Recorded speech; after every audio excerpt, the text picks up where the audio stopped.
नमस्कार, मी डॉक्टर ज्योती सदावर्ते, सध्या किमया फर्टिलिटी सेंटर व sunrise multi speciality hospital Kolhapur येथे स्त्रीरोग व वंध्यत्व निवारण तज्ज्ञ म्हणून कार्यरत आहे. आज मी इथे तुमच्यासोबत आहे एका महत्त्वाच्या विषयाबद्दल चर्चा करण्यासाठी, ती म्हणजे फिमेल इनफर्टिलिटी किंवा स्त्री वंध्यत्व.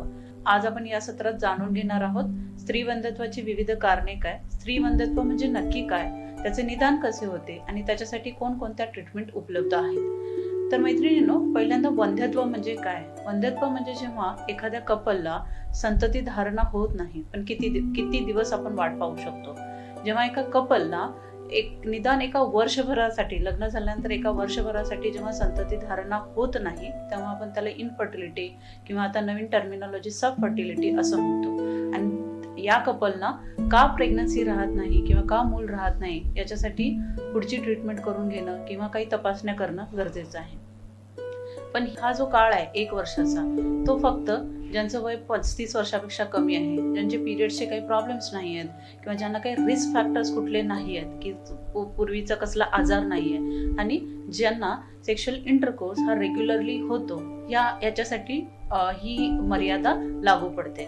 पण ज्या महिलांना ज्यांचं वय 35 वर्षापेक्षा जास्त आहे, काही हाय रिस्क फॅक्टर्स आहेत, त्यांनी 6 महिन्याच्या काळातच जर प्रेग्नन्सी राहिली नाही तर त्याच्यासाठी निदान किंवा तपासणी करणे गरजेचे आहे. आता आपण पाहूयात की स्त्री वंध्यत्वाची विविध कारणे काय. स्त्री वंध्यत्व, एखादी प्रेग्नन्सी राहणे किंवा आपल्याला बाळ होणे, याच्यासाठी महत्त्वाच्या 3 गोष्टी असतात.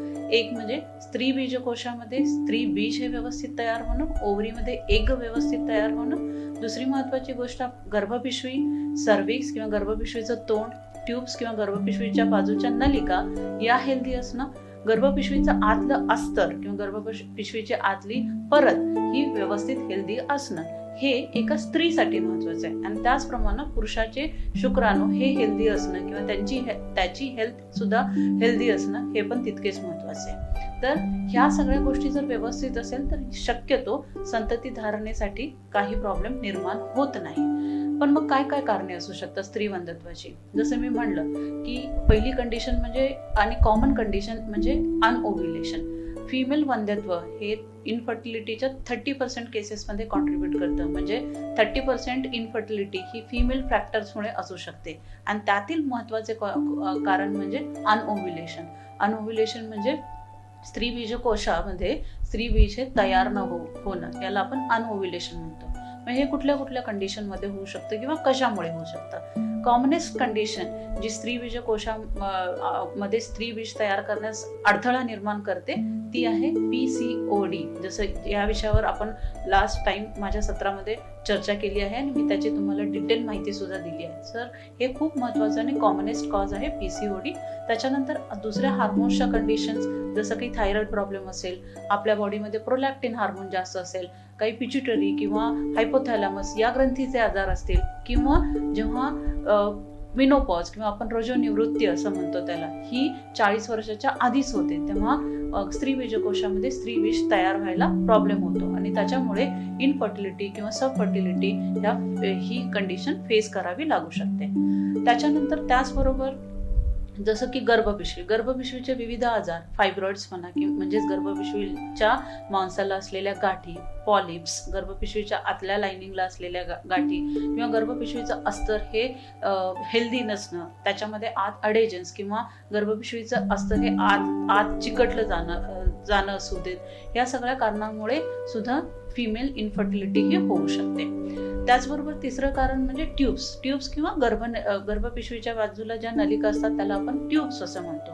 जेव्हा या ट्यूब्सना काही डॅमेज किंवा त्यांच्या फंक्शनमध्ये काही प्रॉब्लेम असतो, जसं की काही ऑपरेशन्स झालेत, एक टॉपिक प्रेग्नन्सीसाठी ऑपरेशन असू देत, किंवा इन्फेक्शन्समुळे ट्यूब डॅमेज होऊ शकतात, तर या विविध कारणामुळे ट्यूब्सचे आजार उद्भवून सुद्धा प्रेग्नन्सी राहण्यामध्ये फिमेल इनफर्टिलिटी होऊ शकते.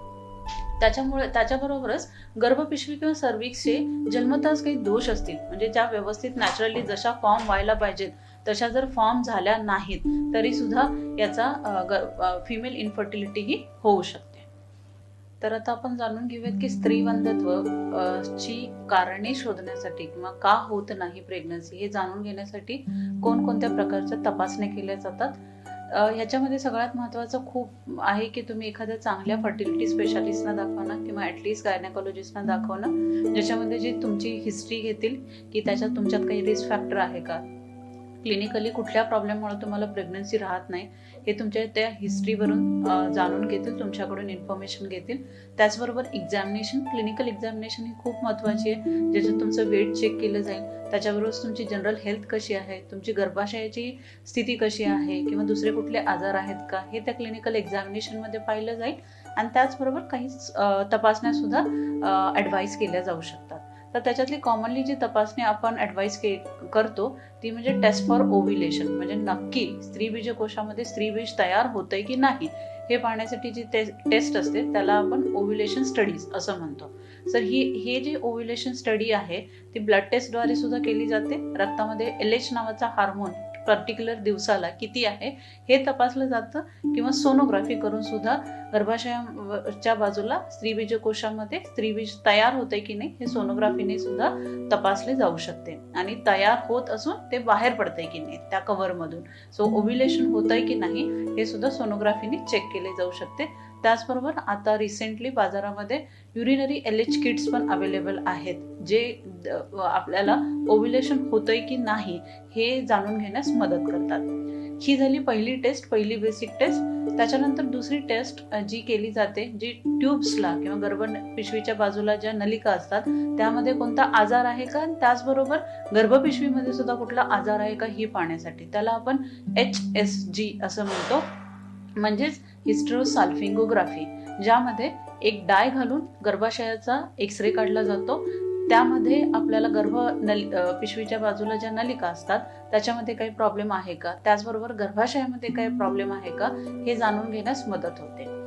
त्याचबरोबर काही हार्मोन्सच्या टेस्ट ह्या ॲडवाईस केल्या जाऊ शकतात, जसं की follicle stimulating hormone, luteinising hormone, आणि या युजली मासिक पाळीच्या दुसऱ्या दिवशी या टेस्ट ॲडवाईस केल्या जातात.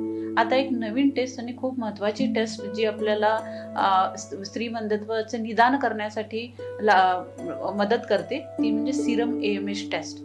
ही serum AMH test, serum antimullerian hormone test, ही बेसिकली आपल्या ओव्हरीमध्ये किंवा स्त्रीबीजकोशामध्ये बीजांचा किती रिझर्व आहे ही पाहण्यासाठी केली जाते. आणि याचबरोबर फिमेल्स किंवा स्त्रीबरोबरच पुरुषांचीही तपासणी, त्यांचे शुक्राणू टेस्ट केले जातात, त्याला आपण सिमेन अनालिसिस ही टेस्ट म्हणतो. सो ह्या 4 ते 5 बेसिक टेस्ट ह्या तुम्हाला ऑफर केल्या जाऊ शकतात. त्याच्यानंतर आपण पाहूत की याच्यासाठी ट्रीटमेंट काय आहे. जे अंडरलाईंग कॉज असेल किंवा ज्याच्यामुळे प्रेग्नन्सी होण्यामध्ये प्रॉब्लेम येत आहे त्याची ट्रीटमेंट करणं ही बेसिकली इन्फर्टिलिटीची ट्रीटमेंट असते. जसं की अनओव्युलेशन, ओव्हरीमध्ये किंवा स्त्रीबीजकोशामध्ये स्त्रीबीज तयार होत नाही तर त्याच्यासाठी मेडिसिन्स देणं, ओव्युलेशन इंडक्शन ड्रग्स असू दे, त्याची ट्रीटमेंट केली जाते. फायब्रॉइड्स आहेत की ज्याच्यामुळे प्रेग्नन्सी राहायला प्रॉब्लेम होऊ शकतो, असे फायब्रॉइड्स काढले जाऊ शकतात, त्याला आपण मायोमेक्टमी असं म्हणतो, जी लॅप्रोस्कोपी किंवा ओपन ऑपरेशन करून सुद्धा केली जाते. जर ट्यूब्स ब्लॉक असतील तर पहिल्यांदा व्यवस्थित तपासणी करून जर त्या ओपन व्हायची शक्यता असेल तर ती दुर्बिणीद्वारे किंवा ओपन अशा त्यांची ही ट्यूब्सची सुद्धा ट्रीटमेंट केली जाऊ शकते. काही इन्फेक्शन्स वगैरे असतील तर त्याचीही अँटीबायोटिक्स देऊन ट्रीटमेंट केली जाते. जर हार्मोन्सचा काय असंतुलितपणा असेल, म्हणजे जसे काही हायपोथॅलॅमिक किंवा पिट्युटरी हार्मोन्सचा काही इम्बॅलन्स असेल त्यासाठी हार्मोन्स वापरून त्याचे करेक्शन्स केले जाऊ शकतात. त्याचबरोबर या सगळ्या कॉजेस बरोबर की जिथं आपण अंडरलाईंग कॉजेसची ट्रीटमेंट करणार, याच्याबरोबरच काही महत्त्वाच्या गोष्टी आपण आपल्या आचरणात आणल्या पाहिजेत. मैत्रिणींनो, तुम्ही सगळ्यांनीच जाणवत असेल की जेव्हा एखादं कपल हे प्रेग्नन्सीसाठी ट्राय करत असतं, they undergo lot of stress. त्यांच्यामध्ये तो स्ट्रेस हा खूप जास्त असतो and that really negatively affects their potential. म्हणजे हा जो स्ट्रेस आहे तो निगेटिव्हली त्यांच्या त्या प्रेग्नन्सी राहण्याच्या क्षमतेवर सुद्धा अपाय करू शकतो. सो खूप महत्त्वाचं आहे की स्ट्रेस रिड्यूस करण्यासाठी काहीतरी करणं. मग तुम्ही काहीही करा, तुम्ही काही स्पिरिच्युअल फॉलो करत असाल तर ते फॉलो करू शकता, किंवा काही योगा, जेणेकरून तुमचा स्ट्रेस रिडक्शन होईल. त्याचबरोबर काही लाईफस्टाईल मॉडिफिकेशन्सही केले पाहिजेत, जसं की आपली जनरल हेल्थ ही व्यवस्थित असली पाहिजे. आपल्याला जर ॲनिमिया किंवा लो हिमोग्लोबिनचा त्रास असेल तर तो करेक्ट केला पाहिजे.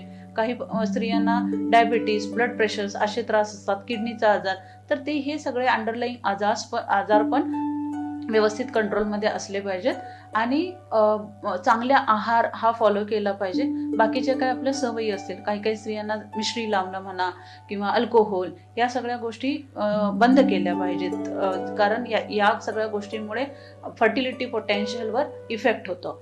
आणि त्याचबरोबर फोलिक ॲसिड नावाची एक गोळी असते जी आपण प्री कन्सेप्शनली, म्हणजे जेव्हा तुम्ही प्रेग्नन्सी प्लॅन करणार आहात त्याच्या ॲटलिस्ट 3 महिने आधी तरी फोलिक ॲसिडच्या टॅबलेटचं किंवा ह्या औषधाचं सेवन केलं पाहिजे, घेतली पाहिजे ॲटलिस्ट 3 months बिफोर.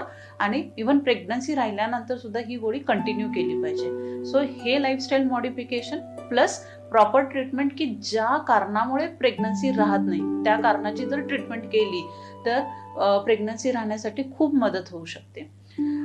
दुसरी महत्त्वाची गोष्ट म्हणजे ऑलमोस्ट 30% केसेसमध्ये आपण असं पाहतो की स्त्रीमध्ये काहीही प्रॉब्लेम नसतो, पुरुषांमध्येही काही प्रॉब्लेम नसतो आणि there is a no way to explain की प्रेग्नन्सी का राहत नाही. So that is called as unexplained infertility, म्हणजे जिथं काही कारण दिसून येत नाही की प्रेग्नन्सी का राहत नाही. तर ह्या अनएक्सप्लेन्ड इनफर्टिलिटीसाठी सुद्धा काही वेगवेगळ्या प्रकारच्या ट्रीटमेंट उपलब्ध आहेत. काही डॉक्टर्स ओव्युलेशन इंडक्शन्स हे ड्रग्स यूज करतात. आणि त्याचबरोबर अगदीच जर प्रेग्नन्सी राहत नसेल 2 वर्षानंतर, सगळ्या तपासण्या नॉर्मल आहेत, तर मग मात्र टेस्ट ट्यूब बेबी ट्रीटमेंट किंवा IVF ही ट्रीटमेंट करून घेणं गरजेचं आहे. सो मैत्रिणींनो, ही होती आजच्या सत्रातली चर्चा फिमेल इनफर्टिलिटी किंवा स्त्री वंध्यत्वाबाबतीत. आपण आज पाहिलं त्याची कारणं काय असू शकतात, निदान कसे होते आणि कोणत्या प्रकारची ट्रीटमेंट्स अवेलेबल आहेत. तुम्हाला या प्रकारचा काही आजार असेल किंवा तुम्ही संतती धारणेसाठी इच्छुक असाल किंवा काही प्रॉब्लेम्स होत असतील प्रेग्नन्सी राहण्यासाठी, तर तुम्ही खाली दिलेल्या पत्त्यावर कधीही कॉन्टॅक्ट करू शकता. तुमच्या तक्रार काही असेल किंवा काही शंका याचं निवारण करण्यास आम्हाला खूप आनंद होईल. नमस्कार.